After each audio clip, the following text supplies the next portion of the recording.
Hello స్టూడియోవర్స్, welcome to our channel. Subhadramma భర్త కాలం చేశాక ఉన్న ముగ్గురు కొడుకులకు భారం కాకుండా ఓ అనాథాశ్రమంలో జీవిస్తుంది. సుభద్రమ్మ చిన్న కొడుకు సురేంద్ర కొత్త ఇల్లు కట్టించాడు. గృహప్రవేశం జరగనుంది. సురేంద్ర తన భార్య ప్రజ్ఞతో, ఇదిగో ప్రజ్ఞ, గృహప్రవేశానికి అమ్మ కూడా వస్తోంది. మొన్న నేను వెళ్ళి పిలిచొచ్చా. అసలే బంధువులందరూ వస్తున్నారు. అమ్మ కనిపించకపోతే తలా ఓ మాట అంటారు అన్నాడు సురేంద్ర. దానికి ప్రజ్ఞ, దానికేం భాగ్యమండి, రమ్మనండి, ఇంతమంది వచ్చి వెళ్తారు. అత్తమ్మ వస్తే భారమా మనకు? మొదట్లో ఆవిడ అంటే నాకు మంచి అభిప్రాయం ఉండేది కాదు. ఎందుకంటే అత్తమ్మకు పెద్ద కోడలు, రెండో కోడలు అంటేనే ఇష్టం అనుకున్నాను. పెద్ద కోడలు ఎక్కువ కట్నంతో వచ్చింది, రెండో కోడలు బంధుత్వంతో వచ్చింది. ఇక నేనేమో మన ప్రేమ పెళ్లితో ఈ ఇంట్లోకి అడుగుపెట్టాను. కానీ నేను గర్భవతిగా ఉన్నప్పుడు, ఇంకా మన బాబు పుట్టినప్పుడు ఆవిడ నన్ను ఎంతో బాగా చూసుకున్నారు. ప్రేమించి పెళ్లి చేసుకున్నామని మా అమ్మ నాన్న కోపంతో తొలికాన్పు చేయమన్నారు. అయినా అత్తమ్మ అమ్మలా మారి నన్ను ఎంతో బాగా చూసుకుంది. ఆ సమయంలో అత్తమ్మ చూపిన ప్రేమాభిమానాలు నా మనసు కరిగించాయి. ఏ జన్మ పుణ్యమో మా ఇద్దరి బంధం అనిపించింది.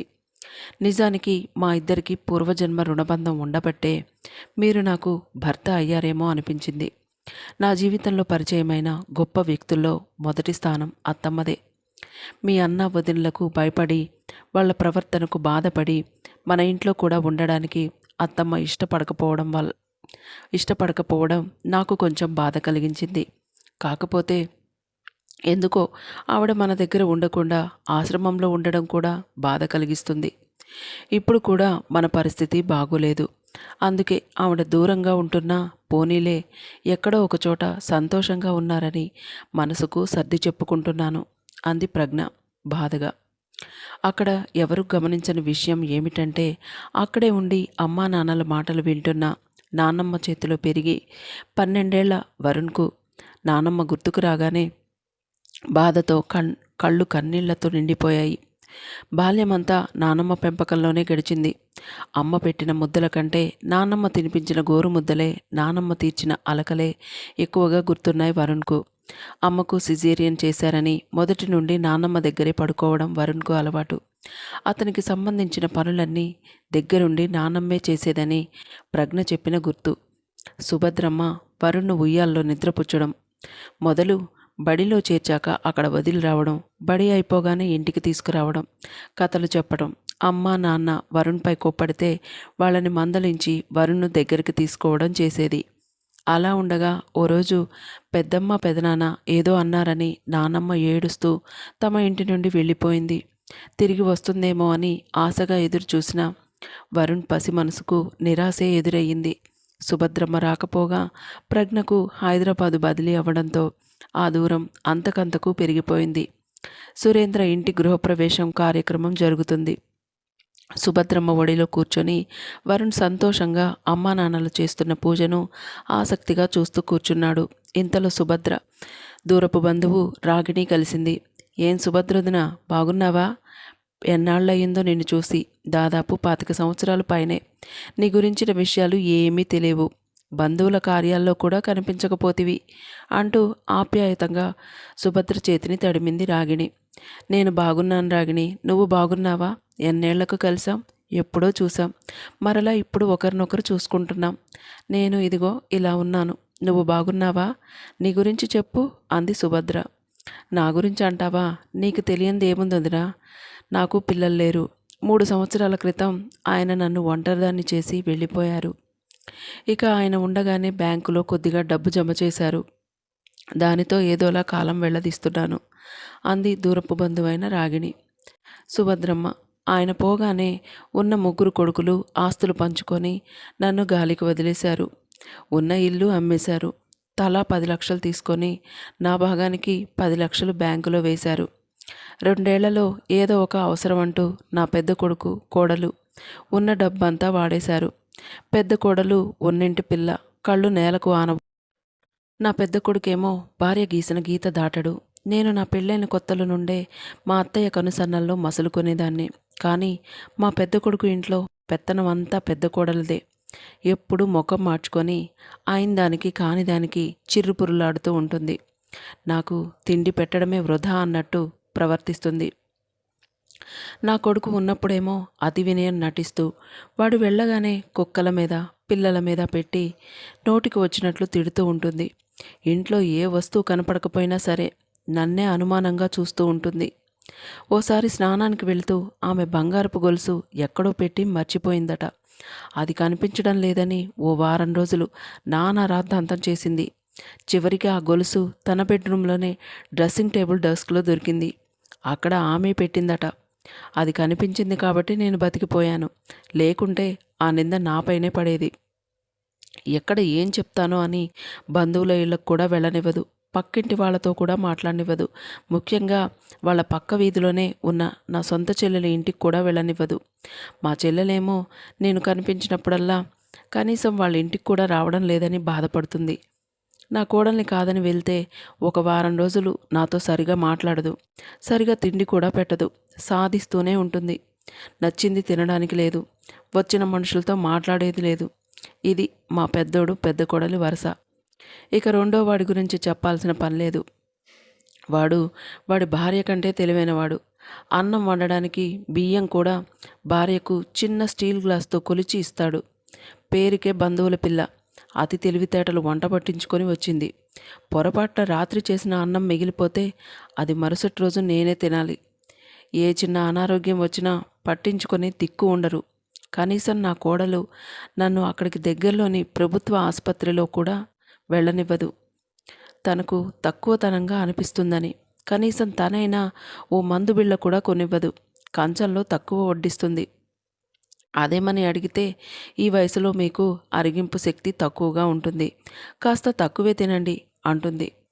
ఇది వింటున్న నా కొడుకు, చూసావా అమ్మా, నీ కోడలికి నీ ఆరోగ్యం పట్ల ఎంత శ్రద్ధో అన్నట్టుగా అభిమానంగా నా వైపు చూస్తాడు. నా కర్మ అని నెత్తి బాదుకోవడం తప్ప ఏమీ చేయలేని పరిస్థితి. పిల్లలు చిన్నవాళ్ళుగా ఉన్నప్పుడు ఏది తినబుద్ధి అయ్యేది కాదు. ఎవరైనా ఏదైనా ఇచ్చినా అరే నా పిల్లల్ని వదిలేసి ఎలా తినడం అని వారి కోసం దాచిపెట్టి పెట్టేదాన్ని. వాళ్ళు తింటే మురిపెంతో నా కడుపు నిండిపోయేది. వాళ్ళు పెద్దయ్యాక నాకు ఏ బాధరా బందీ లేదు. అదేంటో ఇప్పుడు నాలుక మంచి రుచికరమైన వంటలను కోరుతుంది. కానీ నాకై నేను వండుకునే ఓపిక ఉండట్లేదు. ఒంట్లో ఓపిక ఉన్నన్నాళ్ళు గొడ్డి చాకరీ చేసి ఒళ్ళు హూనం అయిపోయింది. కాన్పుల తాలూకు అనారోగ్యం కూడా మన ఆడవాళ్లకు బోనస్. ఇక కోడళ్ల పెత్తనం వచ్చేసరికి వండుకొని తినే స్వాతంత్రం లేకపాయే. పొరపాటున ఏదైనా వండితే అబ్బో ఈవిడగారి ఇంతోటి వంటకు ఇన్ని గిన్నెలు పడ్డాయి, శుభ్రం చేయలేక చస్తున్నా అంటూ ఏసుడింపులు. ఇక మూడో వాడంటావా, వాడి గురించి తెలుసుగా, సురేంద్ర. అందరికంటే తెలివైనవాడు. చేస్తున్న వ్యాపారంలో నష్టం వచ్చింది. ఆ పిల్లని ప్రేమించి పెళ్లి చేసుకొని వచ్చాడు. వాడి భార్య పేరు ప్రజ్ఞ, ఉద్యోగస్తురాలు. వీడు ఇక ఆమె సేవలు చేసుకుంటూ బతికేస్తున్నాడు. ఏమైనా అంటే నేనే నా పెళ్ళాం జీతంతో బతుకుతున్నానమ్మా, మరలా నిన్ను కూడా చూసుకోవాలంటే కష్టం అనేవాడు. అలా అని మా ప్రజ్ఞ ఏమీ గయ్యాళి కాదు. తను బంగారు తల్లి. ఇంకా నా మనవడు, ఇదిగో ఈ వరుణ్ అయితే నేనంటే ప్రాణం పెడతాడు. వీళ్ళు బాగానే చూసుకునేవాళ్ళు. కానీ నా ఇద్దరు కొడుకులు తాగి గొడవ చేశారు. చిన్న కొడుకు ఇంట్లో నేను ఉండకూడదని. ఇక వాళ్ళ గొడవ భరించలేక నేను ఆశ్రమంలోనే ఉంటున్నాను. కొడుకులు కోడళ్లతో ఇలా ఉంటే పోని అంతకు మునుపు పెళ్ళయ్యాకైనా ఏమైనా నేను సుఖపడ్డానా అంటే ఈ జీవితానికి ఆ సుఖం రాసిపెట్టలేదు.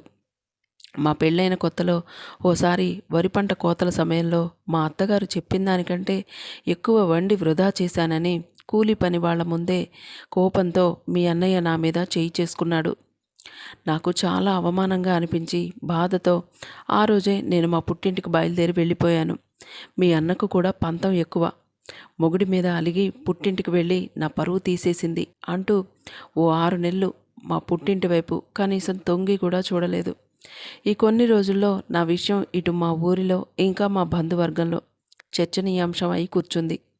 ఇక మా అమ్మా నాన్న నాకు మంచి మాటలు చెప్పి మా అత్తింటికి తీసుకొచ్చి మా అత్తమామలకు మా ఆయనకు క్షమాపణ చెప్పించి వదిలి వెళ్ళిపోయారు.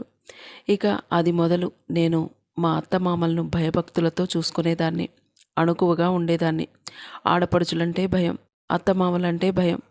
పగలంతా ఇంటి పనులు పొలం పనులతో ఒళ్ళు హూనమయ్యేది. ఎంత ప్రేమగా ఉన్నా, ఎంత కష్టపడ్డా భర్త నుండి కాసింత ప్రేమ ఆశించినా తప్పే. మా అత్తమామలు మా ఆయనతో ఒరేయ్ భార్య కొంగు పట్టుకొని తిరిగితే అలసైపోతావురా అంటూ ఆయన్ను రెచ్చగొట్టేవారు. మా ఆయన కూడా అత్తమామల మాటే వినేవాడు. ఏ విషయంలోనూ నా నిర్ణయాలు తీసుకునేవాడు కాదు. ఎప్పుడైనా పొరపాటున ఆయన నేను చెప్పిన విషయానికి కొట్టాడంటే వెంటనే మా అత్తగారు ఊ ఆడపెత్తనం బోడపెత్తనం అంటూ సాగదీసేది. అది చెప్పిన ప్రతిదానికి తలాడించకరా అని మా ఆయన్ను హెచ్చరించేది. అలా ఆయనతో జీవితం అంటే ఇంతేనా అనిపించేలా గడిచింది. తరువాత ఆయన కాలం చేశారు. పిల్లలు పెద్దవాళ్ళై భార్య పిల్లలతో ఏదో ఒక బ్రతుకు తెరువుతో ఉన్నంతలో సంతోషంగానే బ్రతుకుతున్నారు. ఈ వయసులో ఇక ఎవరికీ భారం కాకూడదు అనుకున్నా. ఓ రిటైర్డ్ జడ్జి గారు నడిపే వృద్ధాశ్రమంలో వృద్ధురాలిగా చేరిపోయా. 3 పూటలా తిండికి లోటు లేదు. నేనే అనుకున్నా ఈ ప్రపంచంలో అందరూ ఉండి కూడా వృద్ధాప్యపు వయోభారంతో కుటుంబ సభ్యులకు బరువుగా భావించబడే ఎందరో వృద్ధుల వేదన మనసుకు ఎంత నరకాన్ని పరిచయం చేస్తుందో ప్రత్యక్షంగా ఆశ్రమంలో చూశా. ఆశ్రమంలో కూడా మొదట్లో ఒంటరితనంగా చాలా బాధగా అనిపించేది. రాను రాను అక్కడ నాలాంటి వాళ్ళని చూస్తూ కొంచెం కొంచెంగా మారిపోయా. వాళ్లే ఇప్పుడు నా స్నేహితులు. అందరం అన్ని అనుభవాలను నెమరవేసుకుంటాం, నవ్వుకుంటాం. అందరూ మమ్మల్ని ఒంటరిగా వదిలేశారని గుర్తొచ్చినప్పుడల్లా చిన్న పిల్లల్లా వెక్కి వెక్కి ఏడుస్తాం. అంతలోనే ఒకరినొకరం ఓదార్చుకుంటాం.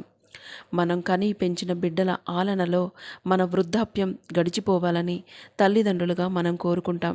కానీ ఈ వృద్ధాప్యపు ప్రేమ మాటలు చాదస్తంగాను భరించరానివిగా మన పిల్లలకు తోచినప్పుడు మన ఉనికి వారికి నచ్చదు. ఒకప్పటి మన ప్రేమ అనురాగంగా తోచిన ఇప్పుడేమో మన వృద్ధాప్యపు ప్రేమ వారికి అసహ్యంగా తోస్తోంది. మన నీడను కూడా భరించలేకున్నారు. అయినా మనం మాత్రం కోరుకుంటాం? మన పిల్లలు, వారి బిడ్డలు అందరూ సుఖంగా ఉండాలనే కదా. అందుకే ఎవరికీ భారం కాకుండా ఆ ఆశ్రమంలోనే ఉంటున్నా అంటూ కళ్ళు ఒత్తుకుంది. వింటున్న రాగిణి కూడా ఈ వయసులో మన వాళ్లకు దూరంగా ఉండడం అంతకు మించిన నరకం ఇంకోటి లేదు వదినా అంది. ఈ ముసలి ప్రాణాల ఆరాటం గురించి ఎవరికి పట్టింది? ఏ బిడ్డల కోసమైతే గర్భస్థానాన్ని గుడిగా మలిచి ప్రాణాన్ని పనంగా పెట్టి ఆయువు పంచానో ఆ ప్రాణాలకే నేను ప్రాణం లేని విలువలేని బంధంగా కనిపిస్తున్నాను రాగిణి అంది బాధగా. వారం రోజుల తర్వాత సురేంద్ర తన తల్లి సుభద్రమ్మను ఆశ్రమంలో వదిలివచ్చాడు. ఆ రాత్రి వరుణ్ తల్లి చేతి గోరుముద్దలు తింటూ, అమ్మా మనం వీలున్నప్పుడల్లా నానమ్మను చూసొద్దాం, ఆమెకు ఇష్టమైనవి అన్నీ తీసుకెళ్ళి ఇచ్చొద్దాం. నువ్వు నన్ను ఇంత ప్రేమగా చూసుకున్నట్టే నానమ్మ కూడా నాన్నను అలాగే ప్రేమతో పెంచి ఉంటుంది కదా. నేను కాసేపు కనపడకపోతేనే ఎంతో బాధపడతావు, మరి నాన్నమ్మ కూడా బాధపడుతుంది కదా అన్నాడు. ప్రజ్ఞకు మనసంతా బాధతో నిండిపోయింది.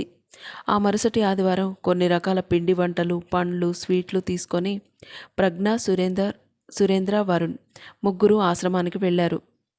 ప్రజ్ఞ సుభద్రను తమతో పాటు రమ్మంటూ బ్రతిమిలాడింది. సుభద్రమ్మ సున్నితంగా తిరస్కరించింది. నాకు తెలిసి ప్రజ్ఞ, నువ్వు మంచి కోడలివి. నా కొడుకు కంటే ఎక్కువగా నా కొడుకు కోసం, నీ కుటుంబం కోసం కష్టపడుతూ ఆర్థికంగా ఎదుగుదలకు సహాయంగా నిలుస్తున్నావు. నాకు ఆరోగ్యం అంతంత మాత్రమే. నువ్వేమో ఏ తెల్లారో లేచి ఇంటి పనులు, వంట పనులు చేసుకొని భర్తకు, కొడుకుకు సమయానికి అన్నీ సమకూర్చి ఉరుకులు పరుగులతో రోజు మొదలుపెట్టి ఓవైపు ఉద్యోగ బాధ్యతలు, మరోవైపు కుటుంబ బాధ్యతలు మోస్తున్నావు. నువ్వు నన్ను దగ్గరుండి చూసుకోకపోయినా పర్వాలేదు. అప్పుడప్పుడు నా కొడుకుని, మనవణ్ణి తీసుకొని కనిపించు. కళ్ళారా చూసుకుంటాను. చూసిన నా కళ్ళకు, మనసుకు కాస్తంత సంతోషంగా ఉంటుంది. ఎందుకంటే మనసు పిచ్చిది. పసి వయసులో పిల్లలు తల్లిదండ్రులు కాసేపు కనపడకపోతేనే బాధతో ఏడుస్తారు. ఇప్పుడు కూడా అంతే. ఈ వృద్ధాప్యంలో కన్నబిడ్డలకు దూరంగా ఉంటుంటే మనసు పడే మూగవేదన మాటల్లో చెప్పలేం. వర్షించే కళ్ళలోని దిగులను ఆ బిడ్డలు తెలుసుకోలేకపోతే అదో నరకం అంటూ ప్రజ్ఞకు సర్ది చెప్పి సురేంద్రను, వరుణ్ను సంతోషంగా సాగనంపింది. జీవితం అన్నాక ప్రతి ఒక్కరికి వృద్ధాప్యం తప్పదు. అది మనిషికి ముగింపు దశ. వృద్ధాప్యంలో ఎలా బ్రతకాలో ముందుగానే ప్రణాళికలు వేసుకొని ఆ దశ కూడా ఆనందంగా గడపగలిగితే అంతకన్నా అదృష్టం మరొకటి ఉండదు. బాధ్యత తెలిసిన బంధాల నడుమ ఎవరి జీవిత పయనమైనా దారంతా పరుచుకున్న పున్నాగ పూల రహదారే. ప్రేమగా చూసుకునే బంధాల నడుమ ఎవరి బ్రతుకైనా పచ్చటి ప్రకృతిలో ఆహ్లాదకరమైన గులాబీ పూల పరిమళమే. ఆప్యాయతలు నిండిన మనుషులు ఉన్న చోట మండు టెండల్లో కూడా చిటపట చిరు జల్లుల చల్లదనమే. ఈ కథ ఇంతటితో సమాప్తం. ఇంత చక్కటి కథను అందించిన ధనలక్ష్మి గారికి ప్రత్యేక ధన్యవాదాలు. శుభం. ఈ కథ గనక మీకు నచ్చినట్లయితే లైక్ చేయండి, షేర్ చేయండి, ఛానల్ని సబ్స్క్రైబ్ చేసుకోండి. Thank you.